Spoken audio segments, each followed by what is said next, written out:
Talk about Rings of Power. Oh no. Yeah. Here we go. What do you think about Amazon shutting down reviews for Rings of Power? Wow, Amazon shutting down reviews of Rings of Power is very disingenuous. I am a fan of reviews on Amazon. I can't tell you how many times it's helped me pick out the correct product. And I'm talking not about movies here. I'm talking about just product reviews. It's very bizarre to me also that even that, being a critic is such a weird thing. Like we find critic reviews of things useful. Reviews of cars, reviews of restaurants. These are all useful things, right? But when it comes to movies, television shows, that's where people's passions come out. I think that Amazon shutting down the reviews for Rings of Power is, well, it's in their best interests, but also exposes that they're not allowing potential fans of the show to speak their minds. I think it's going to be a mistake in the long run. And I also think, having seen the shows, or at least half of the first season at the time of this taping, it's really, the whole thing was just ill-conceived from the beginning. And the fact that they really couldn't endear true Tolkien fans in what they were attempting to achieve is really disheartening. But the shutting down of those reviews is, they're going to show up. If they're not going to show up on Amazon, they're going to show up somewhere else. They're going to show up in a YouTube video. They're going to show up in a comment section on a YouTube video or something else.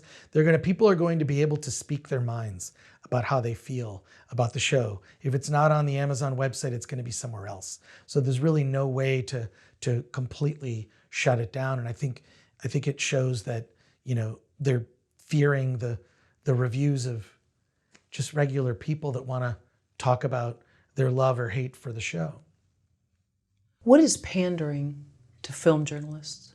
Well, look, I could teach a class on pandering to film journalists. I don't know why that this became a thing. It kind of evolved, but you do see in a lot of, you see this occur a lot when it comes to marketing.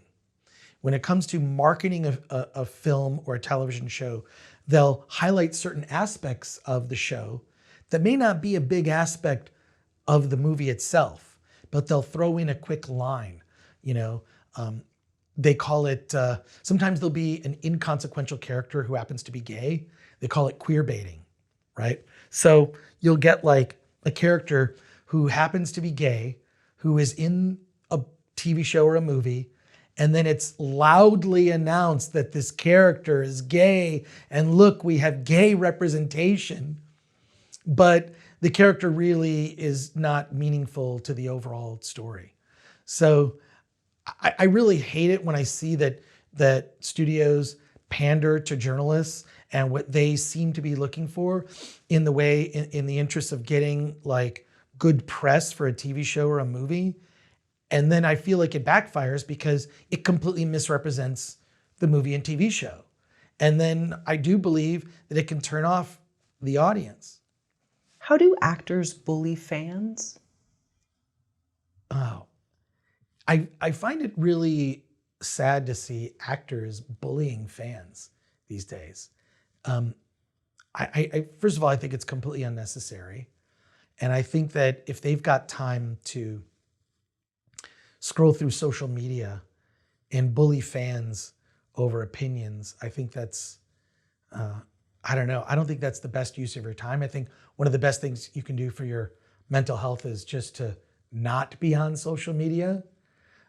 Unfortunately for me, I'm on social media for work for the most part. I don't really, I don't use social media as a way to fight with strangers. And I look, if I was running a studio and I hired talent, the first thing I would do is have them give me their passwords to all their social media accounts. They would no longer have access to them. And I think kind of the less I know about the personal life of a celebrity, the more I tend to like them. So whenever I see like an unhinged actor or celebrity go after just someone on social media who might have rubbed them the wrong way, I just think that it's they're usually having a bad day or dealing with something. The problem I do think with actors is they go through stretches where they work very hard, and then the other 8 months of the year they have nothing to do. And that time, that idle time can be spent unwisely. So yeah, I'm not a fan whenever I witness that. I think it's completely unnecessary, and it's just made me think less of the person in question. I'll say also, I do try to, when I see a movie that may have included someone who was involved in some recent internet nonsense, I try to separate myself from that so that I can actually enjoy the work for what it is. In particular, recently there was a case with, I was kind of reluctant to see Clerks 3. I just have always enjoyed Kevin Smith as a filmmaker in his early days. I think he was something of a hero to a lot of people.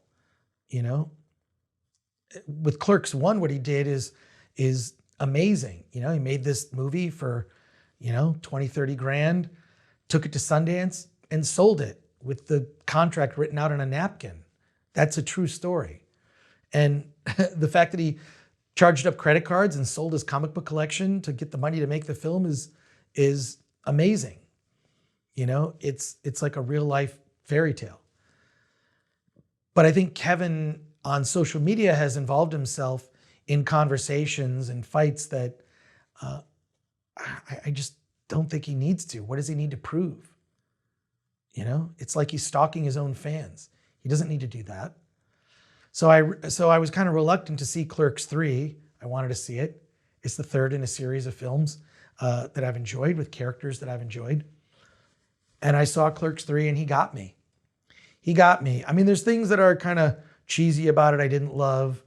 I think at some point Kevin might want to outgrow the potty humor, but this movie, Clerks 3, is a love letter to indie cinema. It's sort of his version of Cinema Paradiso in a sense. And it's the best performances ever out of Brian O'Halloran and Jeff Anderson, the two actors that play Dante and Randall at the Quickie Mart. Like they're the clerks. And it's the best acting they've ever done in their careers. And he got me. Kevin Smith got me, I'm sorry to admit. But it's sad because I think that there is a huge audience of people who used to be fans of Kevin Smith that have grown to, they've sort of moved away from his work because of how he's presented himself on social media. I try to overlook those things, and I'm a little disappointed that I think people are going to miss out on Clerks 3 because of their feelings about the artist. It's tough to do sometimes, It's really tough to do sometimes to separate the real life person from the work. But if you can look past it for, indiscretions on social media, you could benefit from that kind of thinking. In fairness to talent, to actors and filmmakers, screenwriters, fans are just as guilty of bullying. So how do fans bully artists? Well, I think this gets down to the fact that there are just so few stars these days. And I think a star is someone who's on a pedestal. But now we have access to everybody. Because everyone, for the most part, everyone's on social media. Stars are accessible. I mean, I can talk to Chris Pratt if I want to. I can talk to other actors who are on social media. And I think this has diminished actors. There's really very few people I would classify as a star. I would say Brad Pitt, Tom Cruise, maybe Tom Hanks, but there are just very few real stars today. because they become so accessible. And even their, I tend to be someone that just avoids gossip. And, for years, I didn't even know that Nicole Kidman was married to Tom Cruise. I learned that later. I feel like if it doesn't apply to a movie I'm going to see, I don't really care about a celebrity's personal life. And I think ignoring it will make you enjoy a movie much more.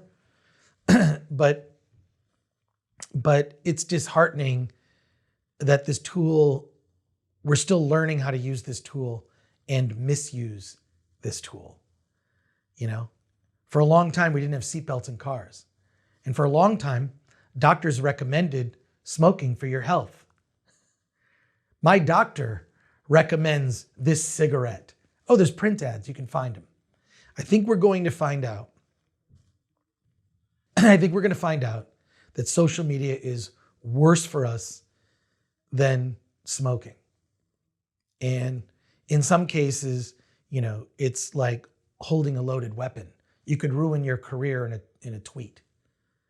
So it's unfortunate we're living in this time where social media and so-called influencers dominate so much. I just hope that we learn to use this tool in a better way, because it's really infected everything. It's affected entertainment.